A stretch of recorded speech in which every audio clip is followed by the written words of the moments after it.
지금 백악관에서 역사적인 소식이 하나 나왔죠. 이 미국 정부가 401k라고 불리는 퇴직연금 자금으로서 암호화폐를 매수할 수 있게 허용하는 규정을 최종적으로 승인한 건데요. 이게 무슨 뜻이냐?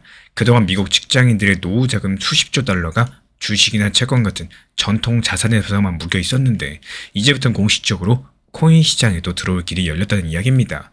상상이 잘 안 되실 겁니다. 그렇다면 앞으로 정말로 미국인들의 노후 자금이 수천조 원 규모로서 XRP 같은 코인에 몰려올 수 있을까요?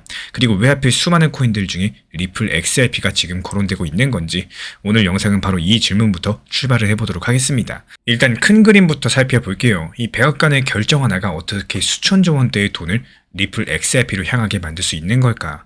많은 분들께서 뉴스를 보고도 이 핵심을 놓치기가 쉬운데요. 이 사람들이 흔히 간과하는 포인트 중에 하나가 이번 조치가 단순한 호재성 뉴스가 아니라 구조적인 판도 변화의 시작이라는 점입니다. 단발성 이슈가 아니라는 거예요.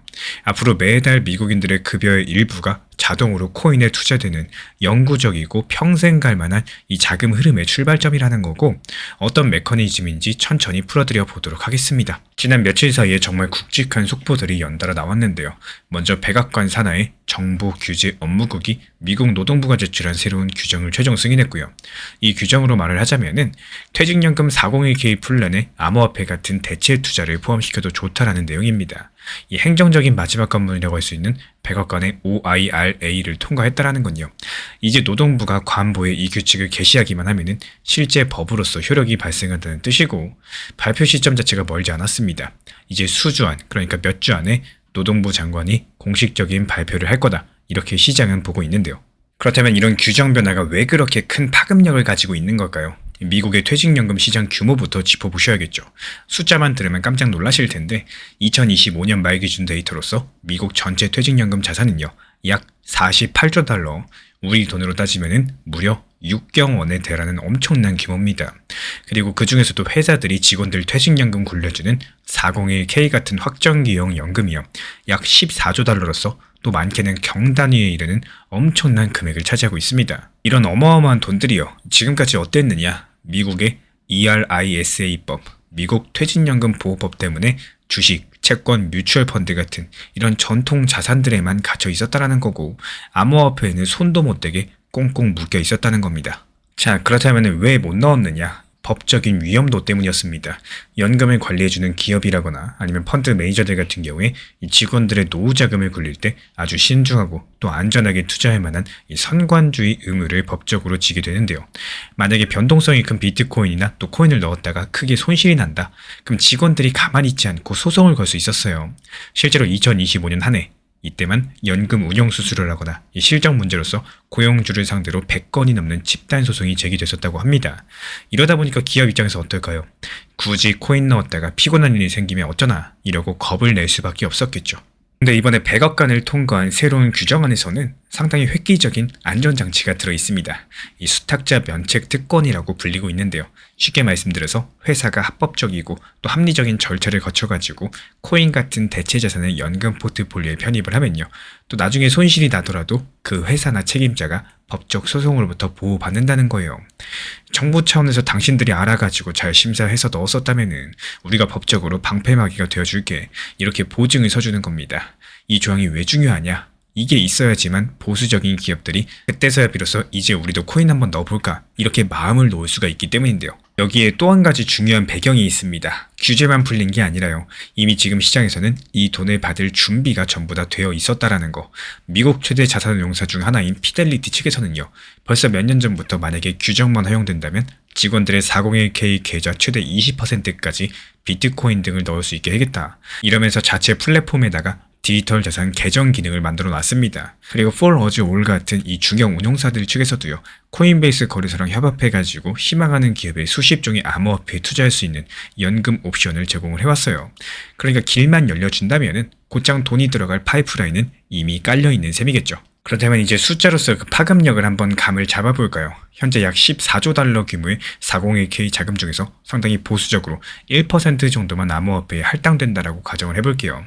자, 그렇다면 14조 달러의 1%, 1,400억 달러, 우리 돈으로 약 180조 원입니다. 이 180조 원 규모라면요. 지금 XRP 전체 시가총액의 1.5배가 넘는 돈이기 때문에 코인 하나 전체 가치를 뛰어넘는 금액이 새로 유입된다는 뜻이겠죠. 만약에 조금 더 적극적으로 5% 정도만 들어온다 치더라도 7천억 달러로서 900조 원이 넘는 금액입니다. 이쯤 되면 숫자가 너무 커가지고 감이 안 오실 텐데요. 비유를 드리자면은 작년에 비트코인 현물 ETF 나왔을 때 1년 동안 전 세계에서 560억 달러가 몰렸습니다. 근데 5%면은 그 12배에 달하는 돈이 쏟아진다라는 거고 상상이 가시나요? 그리고 마지막으로 만약에 피델리티가 허용한 최대치 20%까지 간다면은 무려 2조 8천억 달러, 우리 돈 3,600조 원 규모의 자금이 코인 시장으로 흘러 들어올 수 있다는 계산이 나옵니다. 이 정도면 거의 유동성 쓰나미라는 말이 나올 만 하겠는데요. 물론 지금 당장 하루아침에 그렇게까지는 안 되겠지만 여기서 중요한 건 방향성이 이미 열려 있다는 사실입니다. 그리고 돈의 움직임이라는 것들이 한번 물꼬가 트이기 시작을 하면요. 마치 도미노처럼 연쇄작용을 일으키기 때문에 앞서 나간 운용사들 이 높은 수익률을 챙길 테고 나중까지 안 넣고 버티던 보수적인 운영금 펀드들은 수익률 경쟁에서 밀리게 되면서 결국에 따라 들어올 수밖에 없는 상황이 될 겁니다. 게다가 보수적인 연금 펀드들이 XRP를 탐낼 수밖에 없는 또 다른 이유가 존재하는데요. 바로 실제 활용 가치인 유틸리티입니다. 많은 코인들이 이거 앞으로 쓸 때가 많을 거야. 이렇게 기대치만 높죠. 근데 실제 어디에 쓰이는지 불분명한 경우가 너무나도 많아요. 하지만 XRP 같은 경우는 이미 리플이라는 회사의 기술을 통해서 전 세계 돈 이동에 대해서 실전 투입되고 있는 상황이고, 예를 들어가지고 설명드려 보자면요. 우리가 해외 송금, 수출입 대금 결제할 때 이때 쓰는 스위프트망이라는 너무나도 오래된 국제은행 시스템이 있는데요. 이 망을 쓰면 송금하는데 몇 날 며칠씩 걸리고요. 수수료도 상당히 비싸고 게다가 전 세계 은행에 거래용으로 묶어두는 예치금도 엄청납니다. 근데 여기서 리플이 XRP를 활용한 ODL이란 솔루션을 내놨는데 이걸 쓰면 몇 초 만에 거의 공짜로 해외 송금을 끝낼 수가 있습니다. 실제로 전 세계 수백 개 은행들, 기업들, 리플 넷에 연결돼 있고요. XRP로 뒷단에서 돈을 정사하는 트래픽이 계속 늘어나고 있어요. 한마디로 리플 XRP는 이미 글로벌 결제 인프라 혁신의 핵심적인 기축 통화처럼 쓰이고 있다는 뜻입니다. 그리고 여기서 끝나는 게 아닙니다. 리플사는 아예 미국 정부로부터 신탁은행 인가도 받았어요. 좀 어려운 말인데 쉽게 말씀드리자면 기관들이 암호화폐를 안전하게 보관해주는 커스터디 은행 역할을 할 수 있게 정식 허가를 받았다는 뜻입니다. 게다가 달러랑 1대1로서 연동되는 스테이블코인 RLUSD도 발행해서 시장에 선보였었는데 이건 나중에 미국 연준의 결제망과 직접 연결하려는 큰 그림도 존재해요. 이런 걸 봤을 때 XRP는 이제 그냥 코인판의 투기 상품 정도가 아니라 미국 월가랑 은행권이 직접 쓰고 있는 금융 인프라로 변모하고 있다는 것들을 알 수가 있겠고요. 실제 사례로서 리플이 작년에 인수한 프라임 브로커리지 자회사 히든로드라는 기업이 있는데요. 이 회사를 통해서 XRP 생태계가 미국 월가 결제망의 심장부랑 직접 연결이 됐습니다. 월가 결제의 심장부다. 그럼 DTCC라고 불리는 기관이 있는데요. 전 세계 주식들, 채권, 파생상품 거래 결제 이 모든 것들에 대해서 1년에 2경 달러치나 처리하는 거대한 허브예요. 우리 눈에는 보이지 않고 있지만 금융 시스템의 배관 역할을 하는 곳입니다. 히든로드가 바로 그 DTCC의 청산 시스템에 참여해가지고 고유 코드까지도 발급을 받았고요. 이게 무슨 의미냐? 이제 리플의 XRP 원장, 리플 레저 기술이 전통 금융권의 거래 청산 과정에 투입될 길이 열렸다는 뜻인 거고, 이게 바로 은퇴연금 굴리는 입장에서는 XRP가 얼마나 믿음직하게 보일까요? 정부에서 오케이 해주고 시장 인프라에 깊숙이 연결되고 사용처 뚜렷하죠. 비트코인 이미 너무 크고 유명하다 보니까 당연히 1순위겠지만 그 다음으로 안전하고 쓸모 있는 코인 하면은 이제 XRP가 가장 먼저 거론될 수밖에 없는 환경들이 조성됐다는 뜻입니다. 투자에서 가장 먼저 하셔야 될 건요. 시장 분석 정도가 아니라 내 상황과 우선순위에 대해서 먼저 정확하게 파악을 할 줄 아는 겁니다. 내가 지금 이 자금을 언제까지 사용을 해야 되는지, 지금 심리적으로 얼마나 불안한 상태인 건지, 하락장이 왔을 때 버틸 수 있는지, 여기에 대한 현실적인 판단들이 먼저 필요할 수밖에 없는 건데, 많은 분들께서 이런 부분을 놓친 채로 무리하게 몰빵 투자를 한다거나 또 그때쯤이면 상승하겠지 이런 막연한 기대감으로 인해서 시장에 접근하시는 경우가 너무나도 많습니다. 하지만 이런 방식들은 생각보다 훨씬 더 위험한 접근이라고 볼 수밖에 없는데요. 이 투자 시장은요, 내 사정을 전혀 고려해주지 않습니다. 내가 급한 상황일수록 시장은 더 안 좋게 느껴지고요. 작은 하락에서도 훨씬 더 크게 느껴집니다. 이 같은 마이너스 10%의 하락일지라도 여유 자금으로 투자한 사람과 반드시 써야 될 돈으로 투자한 사람, 이 체감은 완전히 다르게 다가올 수밖에 없겠죠.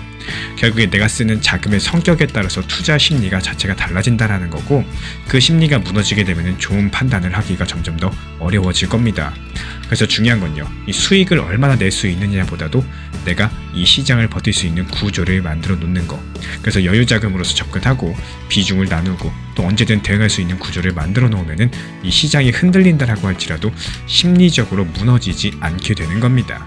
또 반대로 무리한 자금들, 또 몰빵 투자로 접근하면은 작은 변동성에서도 크게 흔들릴 수밖에 없겠죠.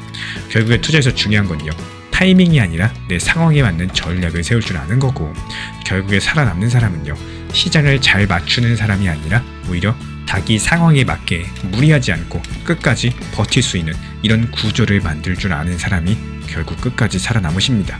요즘 시장 상황을 살펴보면요, 단순하게 가만히 그냥 보유만 하고 있는다고 해서 수익이 나오는 시장은 아닙니다. 현실적으로 봤을 때 대부분의 수익을 잘 보시는 분들 같은 경우는 투트랙 전략을 활용을 하고 계시는데요. 쉽게 한번 생각을 해보시면은 메인 비중에 대해서는 중장기적인 관점에 대해서 이 중요한 핵심 내용들, 그리고 중장기적인 타점에 대해서 안내를 도움드리고 있고요. 또 일부 비중에 대해서는 내 매수 단가에 발목을 잡히는 게 아니라 적당한 단기 고점과 단기 저점을 활용해가지고 사고 팔고를 활용을 하는 겁니다. 이전에 리플 시장이 좋을 때 4,850원이라는 단기 고점에서 분할적인 익절이 가능했던 이유도요, 정보방에서 심리적인 고점이었던 상황들, 즉 모든 차트 패턴들이 맞아 떨어졌기 때문에 지금은 단기 고점이다라는 판단하에서 매도 타점을 말씀을 드렸었습니다. 그리고 최근에 리플이 오히려 폭락을 했었죠. 이렇다고 해가지고 가만히 손 놓고 그냥 지켜만 보고 있는 게 아니라요, 오히려 최근에 1830원까지 하락했을 때 리플 단기 저점에서 여기서는 추가적으로 하락이 힘들다, 그래서 여기는 매수 타점이 될 것이다, 이 추가 매수를 통해서 단기적인 수익을 보는 게 정말로 중요합니다. 이 기회라는 게 한두 번 오는 게 아니기 때문에 있을 때 잡아야지 그게 기회가 되는 거고, 못 잡으면은 기회가 되지 않겠죠. 그리고 나서 어땠습니까? 또 귀신같이 반등을 줬었죠. 이 저점 찍고 반등할 때 또 지켜만 보시는 게 아니라 여기서 또 대응이라는 것들을 해주셔야 됩니다. 단기 고점권 2250원 정도가 될 것이다,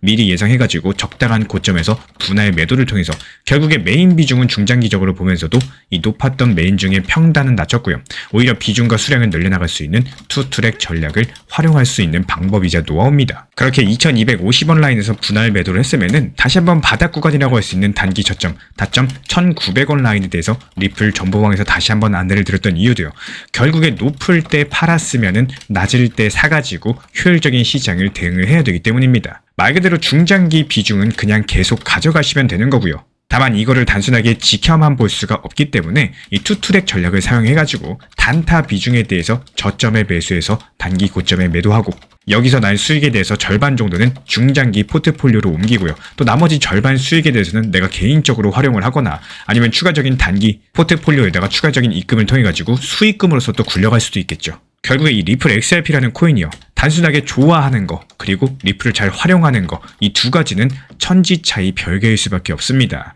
혼자서 잘 하시는 분들은 계속 그 방법대로 활용하시면 되는 거고, 하시다가 막히는 분들, 아니면 처음이라서 잘 모르는 분들, 여태까지 해왔던 방법대로 해봤는데 수익이 잘 안 났던 분들, 또는 내가 낸 수익에 대해서 만족하지 못하는 분들 같은 경우는 단순하게 저희 채널에서 운영 중에 있는 정보방 입장하셔도 좋습니다. 반드시 여기에서는 필요로 하시고, 또 리플에 대한 대응과 브리핑, 속보 같은 것들, 업비트 현물 매매로서 받아보고 싶으신 분들, 이런 분들께서만 신청 주시면은 입장 안내 도움 드리도록 하겠습니다. 제가 안내해드리고 있는 코인 신사 채널 멤버십 전용방에 대해서 짧게 설명드려 보도록 하겠습니다. 리플, 암호화폐 시장에 대한 중요한 이슈, 그리고 브리핑이나 시장의 흐름에 대한 전문적인 분석 내용 설명과 함께 차트상의 기술적 분석, 온체인 지표와 투자 심리에 대한 내용들을 같이 안내 도움 드리고 있고, 가장 중요한 투자 심리를 컨트롤하기 위해서 포트폴리오의 구성에 대한 노하우, 투자 심리 컨트롤에 대한 내용도 같이 안내 드리고 있습니다. 코인 신사 스터디 멤버십 가입하신 분들께서는 아래 번호 혹은 신청 링크 통해서 남겨주시면 제가 연락드리고 있고, 안내 설명과 함께 신사 채널 리플 전용 멤버십 방에도 입장 안내 설명드리고 있습니다.